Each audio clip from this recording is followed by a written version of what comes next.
Welcome, everyone. And today I'm joined by Lisa Danahy, a yoga therapist, educator, and founder of Creative Calm, as well as the author of Creative Calm in Your Classroom. Welcome, Lisa. Hi, it's great to be here. Perfect. Lisa has spent over 30 years helping children, educators, and families use mindfulness, movement, and breath to build calm and connection. Her work shows us that what begins in the classroom through self awareness, emotional safety, and mindful relationships can ripple out into how we lead, communicate, and collaborate as adults. So, in our conversation today, I'm looking to explore how the same principles that help children regulate and connect can strengthen relationships in our personal lives and workplaces. So, first of all, though, I want to start with the classroom because I know that you just came back from a conference you did for educators and people that work in the community. And I read this article that you posted called Creating Calm: Why Stress Management Must Come Before Instruction. Can you speak to that a little bit? Because I think that's the heart of what you do. Absolutely. And I think it's the heart of what we all need to do to live happier, more stable lives, to be Fair. honest. Yep. Um, I think very often, because we are creatures of habit and we are creatures who are risk averse and desire to know that what's coming next, we tend to want to control our outside environments. And when we work so hard to control our external environments, we lose the connection internally. And the internal space of regulation and the internal space of connection, it should be the foundation. So I think we need to kind of switch the way we're thinking in terms of what supports and services and accomplishments we're trying to have in the classroom or in, corporate world, um, with this notion of self-regulation, self-care, self-alignment is the foundation. And Stephen Porges, who's a neuroscientist who in the 90s really coined this work around polyvagal theory and social engagement, says when we don't feel safe, we cannot engage socially, and therefore we cannot activate our reasoning skills, our logic skills, our executive functioning, which are the basic things we need for education, for learning, for growing. So I might argue that until we feel safe, and one of the ways we feel safe is knowing where we are and who we are and how to manage our own feelings and regulation. Until we take control of that, learning is really going to be compromised. And so my hope is that we can develop skills to really feel into our own power of what we can control and how we can feel and how we interact and how we feel secure. And in that, we will all be able to connect more productively and grow more powerfully. That's wonderful. I was a teacher back in the day, and that was my kind of, if anyone ever asked me what I wanted to do when I grew up, it was always I wanted to be a teacher. So that became my logical, path right out of school to university to being a teacher. I never thought anything different. But when I look at what I did as a teacher, and I taught elementary school, and what I see going on, well, first of all, as a parent, and then as a grandparent now, I never heard the term regulation. I never knew from ADHD to autism to this, that, and the other. We didn't have all that.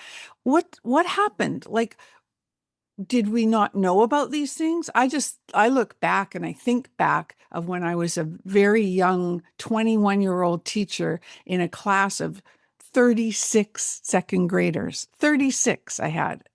And Wow. what did I know? Like, that scares me now to think that I had that kind of responsibility and power in my class of that many kids in my classroom, and I didn't know Well, anything.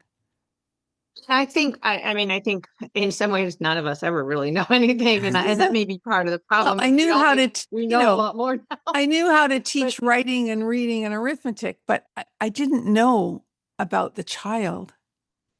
yeah, well, you know what I think a few things have happened in the evolution of our educational structure, and one is um, children aren't playing the way they used to play.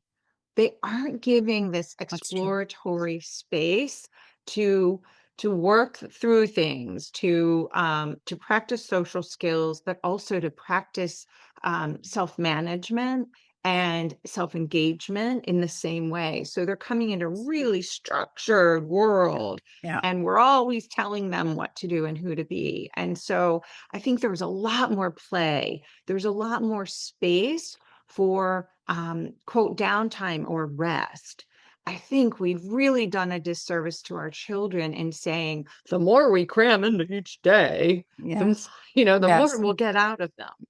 And I think you spaced, probably as a teacher, you spaced things out where you added the math or the science or the writing or the reading into a day that was filled with relaxed connections and socialization and some of these other elements that we've pulled out of the classroom to make room for assessments and identification um, and benchmarks and expectations.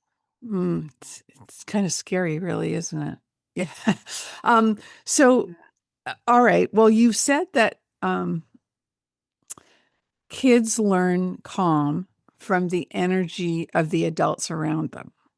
And that makes total sense until I see what it does to children when we're not calm. And, um, you know, I've been learning about this regulation piece and how because my little granddaughter, she can't regulate herself, or she couldn't. She's getting better at it. But you could see the little heart just fluttering all the time. She's constantly in kind of flight, like and you just want her to come, down. But then you get, not me particularly, but you get um frustrated and angry, and that just brings everything up, right? So with the lack of cooperation or whatever from the child. So it's like this ping pong ball. And how do you have to start with yourself for sure, I think, if you are working with a child or children, but you don't have any education on that yourself. So how do what do you do? So I think actually this is a really great point. And even though we're talking right at the moment around parent and teacher interactions with children and this sense of co-regulation, I think it's applicable to our entire set of relationships, especially in the office and in work. And I want to touch on one thing in particular. I want to ask you and our audience, because I think this is a really good way to understand what we're talking about. I want you to think to a moment where you felt really confident, really positive, really comfortable, where you felt like things were going really well. You looked in the mirror and you said, "I've got it today," right? And you were ready to go out there and get the world. Um, and how that feels. And I want you to feel that in your body. And then I want you to imagine, and you've probably had this happen, that you're walking into a room full of people who have been arguing, who are tired, who are dysregulated, who um, are not aligned. And I want you to notice how that feels. And what happened to you when I mentioned that scenario? This isn't even like physically, this is just in our minds. I mentioned that scenario. What did you hold on to? What was the end result in you physically when you went into that space? The second space, right? You're talking about. Yeah. Yeah, Um, yeah. very insecure, and therefore not as in control as I could have been, feeling unsure of, like when you ask, like if I'm in front of a group of people and I'm going to ask a question, you hope someone's going to respond. And right. And that when you get nothingness, how that feels, it's terrible. Am I in the right Yeah. place? What did I do wrong? It's all about me. Right. Well, yeah, and so we physiologically we are wired with something called mirror neurons, and mirror neurons help us socialize, help us feel like we belong, we're getting Mhm. accepted, that everything's okay. So what happens is no matter how you feel before you walk through that door, when you come in contact with other people's energy, your mirror neurons wake up and they go, "Oh, okay. I need to feel like those people. What was I doing thinking I felt really good about myself today? I need to feel like crap. I need to feel insecure. I need to feel I'm disconnected because we're trying to match the energy in that room.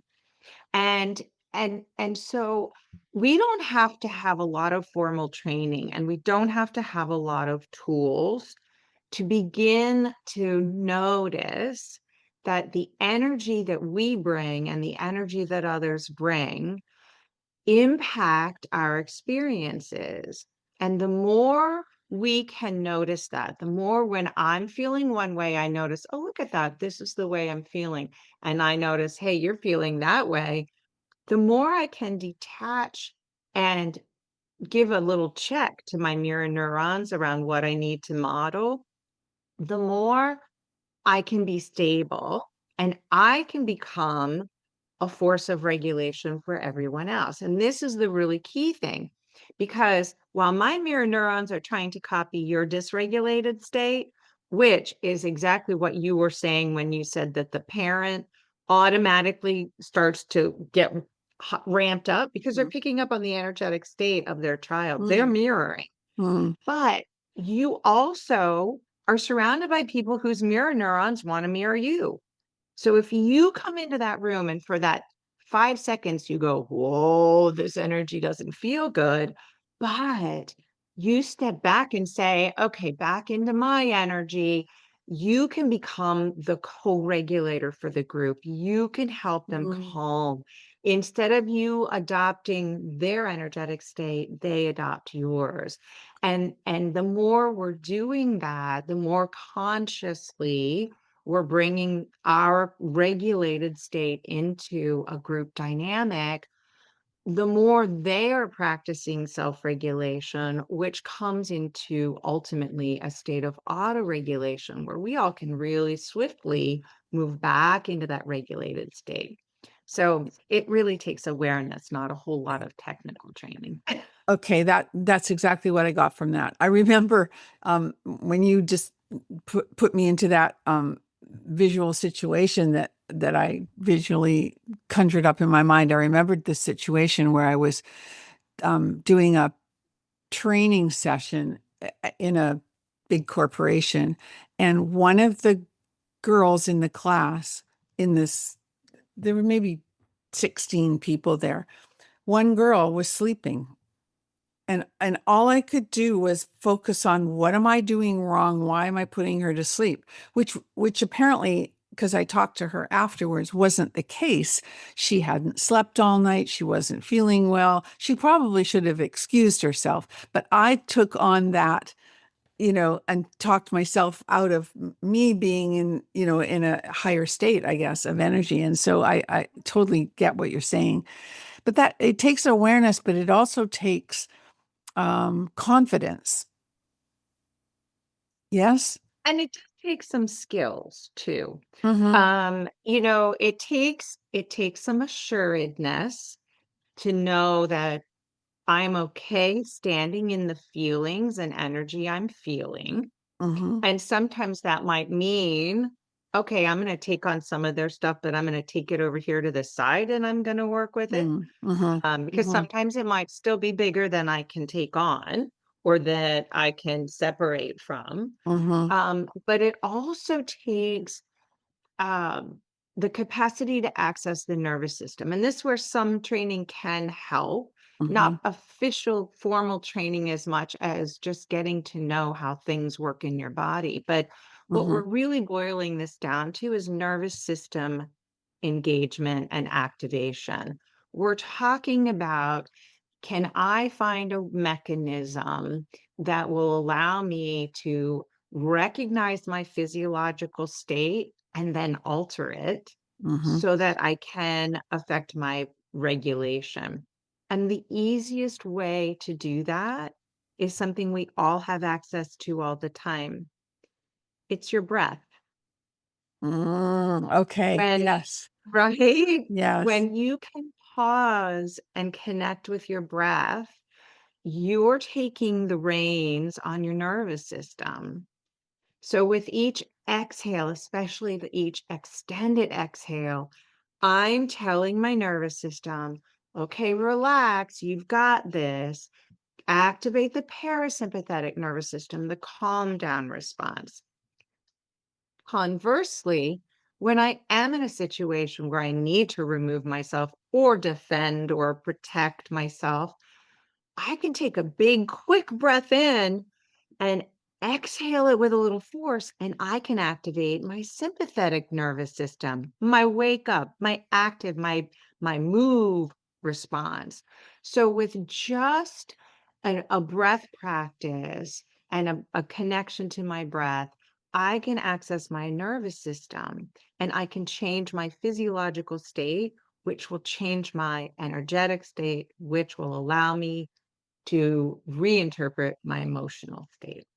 Very well put. It's funny, I was watching this crazy show last night on Netflix, and the the, um, the young boy was found a bow and arrow set that his mother had used when she was young, and the grandpa was watching the kid trying to do it, and he couldn't get onto the target at all. And the grandfather said to the young boy, who was maybe 15, 14, he said, before you let release the arrow, he said, take a deep breath in and out. Take another breath in and on the second exhale, shoot the arrow. And he went boom, of course. Yes. Yeah. Yes, because then you're channeling your energetic state and you're also regulating your nervous system and Yeah. you're locking in your focus. I mean, it's it's such a simple thing, but it's something we forget all the time. And if we could go into every conversation or every encounter with a breath, I do it in the grocery store Oh, really? before I check out at the register. I do it as I'm connecting with people in public spaces. I do it in classrooms. I do it before I engage in any conversation with my kids now. I just take a breath, and sometimes I think that that slowing down gives them a chance, even if they don't take a breath with me, it gives them a chance to kind of drop in a little bit more too. I think I So saw I'm you do it boosting my before we, chances that I'll be better received. I think I saw you do that before we started here. Yeah. Yeah, I that's exactly Yeah. right. That's Yeah. exactly what I did. I felt my feet, I took a breath, and I was just that much more Grounded. aligned with Yeah. yeah, yeah, with Love where it. I was. Thank So you. many adults struggle with burnout or emotional overload. Are there any mindfulness or movement practices from your book in the classroom that could help us as adults reset and reconnect, even in a business context? I think you just answered that initially, but you might want to add something to it. Yeah, I mean, I'd love to say, and this is it might be a hard sell, but I'm gonna say it anyway. I'd love to say that what I feel we are lacking in terms of stress management tools in our work environments is similar to what we're seeing in the classroom. We need play, we need sounding, we need movement. Mm, We are all sitting in chairs in front of screens, yeah. very controlled and limited. And what I'd Mm, like to see is an opportunity for more movement, more play, more creative expression. And the way we can do that, one of my favorite things that I do when I go into some of these corporate trainings is, and we can do it if you want. Um, depends so what it I'm going is. to, yeah, I was just exactly. So teasing. Yeah. I'm going to invite you to slide back from your desk for a moment, and you're welcome to do this sitting down. You're also welcome to do this standing up. If you're driving, you may want to hold off on doing this if you're listening to us in the car.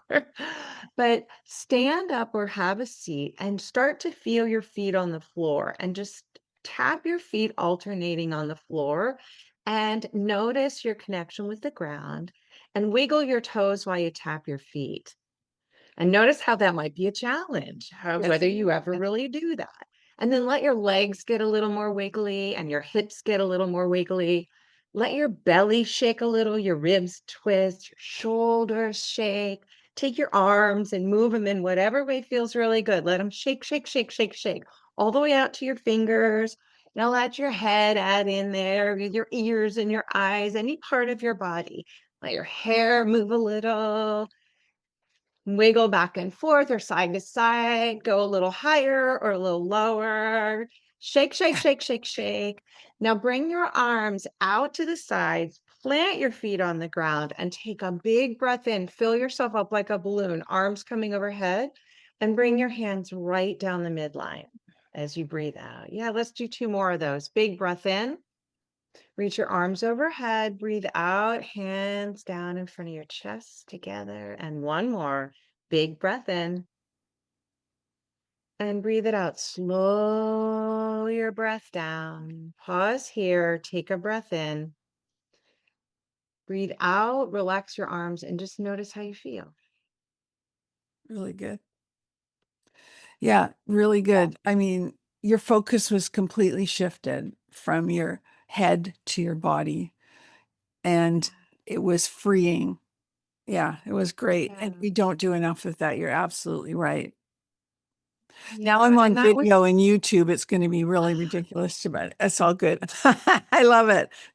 that's why I did it. I did Yeah. that's a bonus for your listeners. Thank you. You can thank me later. Yeah, there you go. So the Um, viewers on YouTube will get the bonus. Yep. I love it. That's great. I But I mean, think it's super important that I mean, that was 15 seconds, yeah, yeah, it didn't take us a long time. And I want to point out too that a lot of times people don't understand, especially because I come from a background of yoga therapy, and yeah. we do a lot with, what we call mudras, hands coming together, hand gestures. But when we do this, bringing the hands right down the midline in front of the heart, this is the quickest way to refocus the left and right hemispheres of the body and the mind. So taking that big balloon breath opens up the whole body, realigns the spine, and then coming down through the center becomes this instant lock in. And so now I'm more focused. I'm a little more energized. I'm also simultaneously a little more calm. I'm a little more relaxed. That's when you're going to get me to be more productive. Sure. So whether it's in a classroom or a conference room, that tool is going to shift everybody and make them so much more productive. I do remember back in the day when I was doing corporate training, I had, I guess it was an era where we had toys we'd put on the table and people would fidget toys and things like that. And we'd throw the Absolutely. balls to each other. I don't know if they still do those kinds of things, or I do have know a woman who was actually on my podcast in the first year I had it. Kristen Robinson. She's all about play therapy, and she's here in Vancouver, and she's wonderful Yeah. about just play in workplaces and stuff. And I see the value. Terrific. It's terrific. Yeah, definitely. Yeah. So,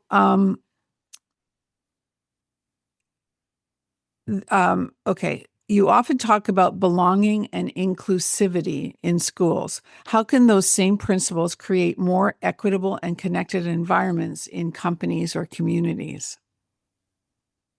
Let's talk about that for a I minute. Yeah, I really appreciate that because there's a lot of focus these days, a lot more focus on different strengths and challenges that individuals bring into their environments, into their workplaces, into their school classrooms. And we're good at recognizing, okay, kids are coming into classrooms with ADHD, with autism, with different abilities and challenges. But those kids do become adults and they don't magically like get grow Change. out of Right. or shift Yeah. those differences. And I think actually when they come into work environments, they bring a really unique gift and they bring a perspective that's usually very helpful. But we don't talk a lot about what does inclusivity look like Hmm. in our business spaces. And I think it comes down again to creating a place that feels not uniform or agreeable and equal to everyone, but that feels secure for Safe. everyone, Yeah. safe. And to do that, again, takes us right back to mirror neurons and co-regulation. If I've got 10 people in front of me and we all work differently, Hmm. um, the best thing for me to do is to to center and ground myself, to regulate the breathing, the engagement, and to offer a space in which everyone can show up as they are. One of my favorite things about yoga therapy is there is no right or wrong way to do yoga. Even contrary to Western perspectives on yoga. And I love to give people the opportunity to show up in who they are. And that's how I ended up in the work I do. I did the reverse of you. When I was younger in college, I needed to pay my way through school. So I became a legal secretary. And Uh, then I took my background in psychology and I worked in human resources and law firm management for a long mm, time. mm, And then when I had children and I was trying to balance all those roles as wife and mother sure. and business leader, I shifted over and began running my children's early childhood center where I worked for 20 years. And what I found was the more I created spaces for people to be themselves, and the more I created opportunities for folks to explore their passion, their identity, and their unique way of doing things, the more I wanted to do it. Hmm. And so I learned that that putting your passion into your work, however that shows up, has value. And I think that's how we create a more inclusive space. I think we honor people's passion and differences. Sorry, my screen Yeah, froze. and I think the good ones, the good teachers, the good managers, and so forth, they get that, they see that, right? And it's beautiful to see it when it in action when it's working. Um, I'm thinking now it's funny because I didn't really love this movie, but the story in the movie is actually must be so universal that everybody loves it. And that's the movie, the first version, the first one. I haven't seen the second one of Wicked, Yeah, right? yeah. And about Mhm. being different and about being accepted and about all of that stuff. And I guess that's why it's so popular because um It's right there from a very visual perspective, right?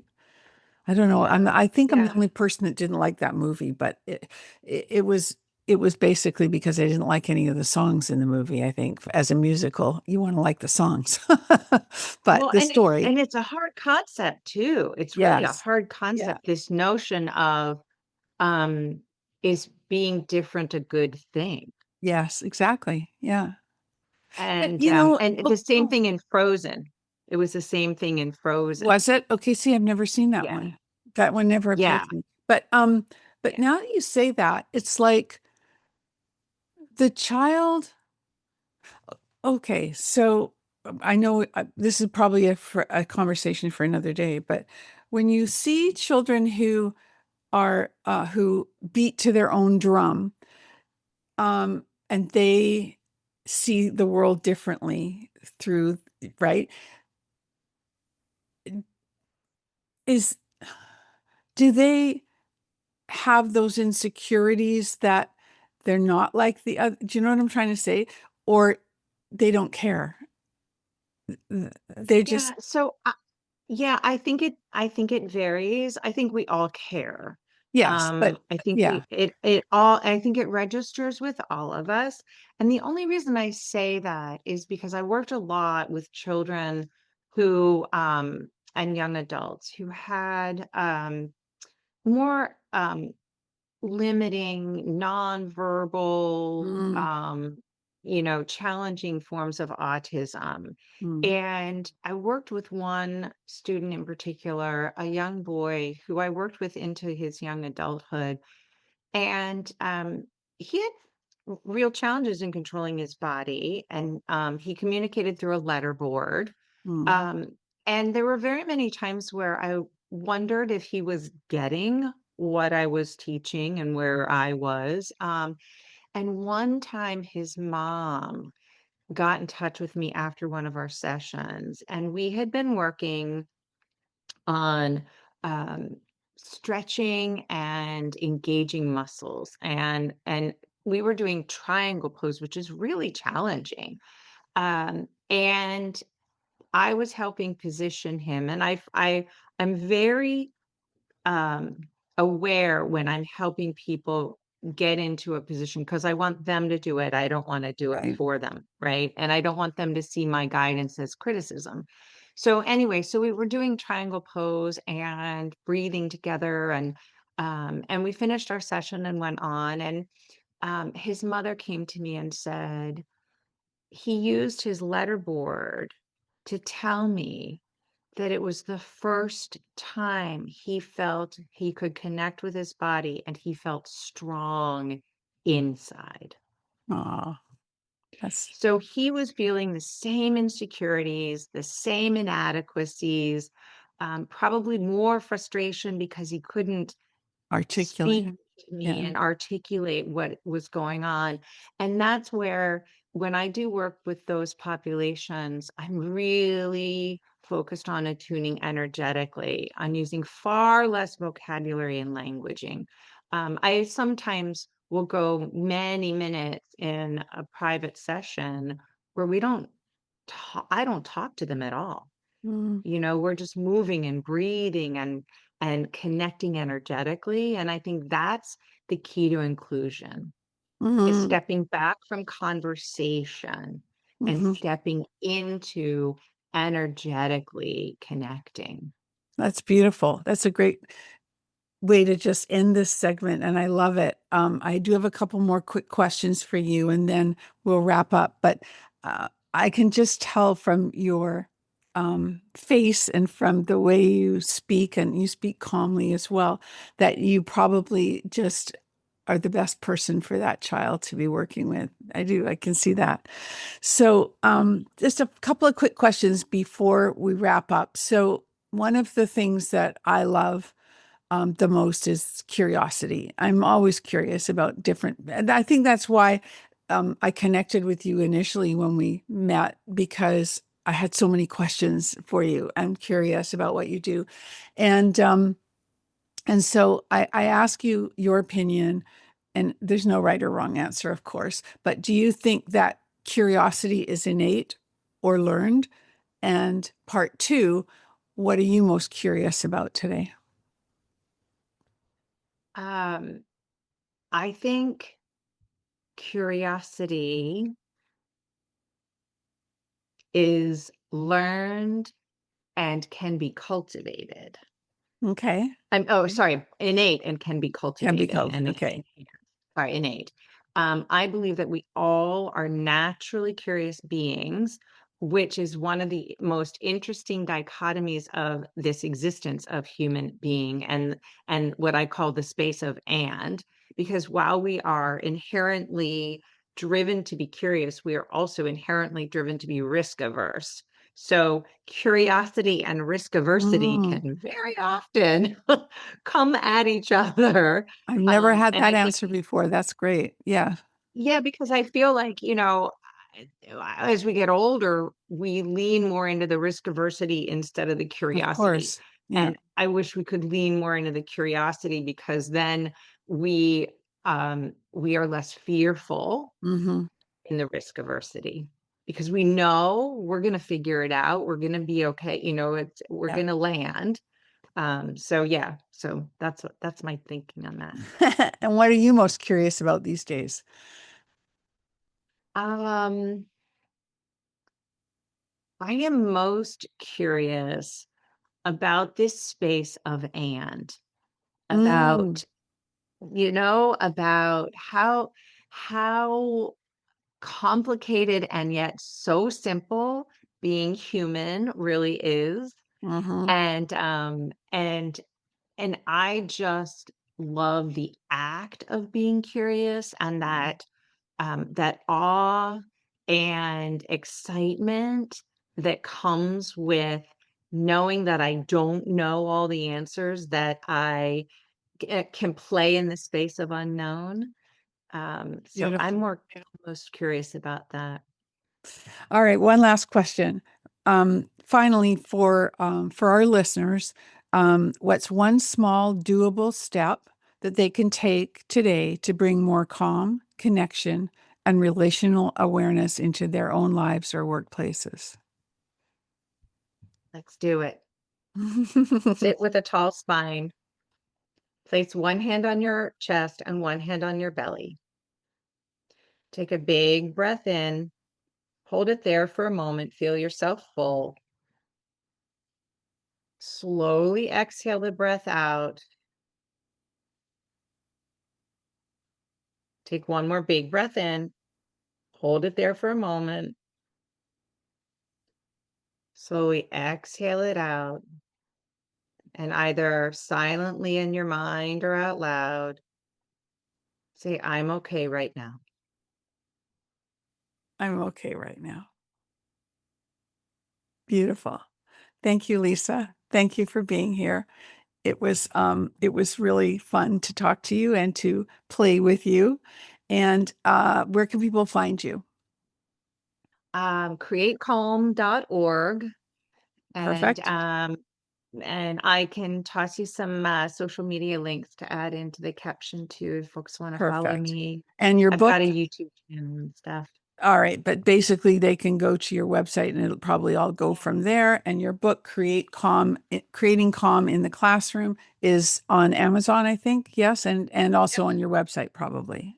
You got it. Yes, Thank you indeed. again. Thank All right. you. Perfect. So Thank- appreciated you being here. And thank you to those listeners who stayed with us till the end. And if you want more information about Lisa and her amazing work, please check her out at createcalm.org.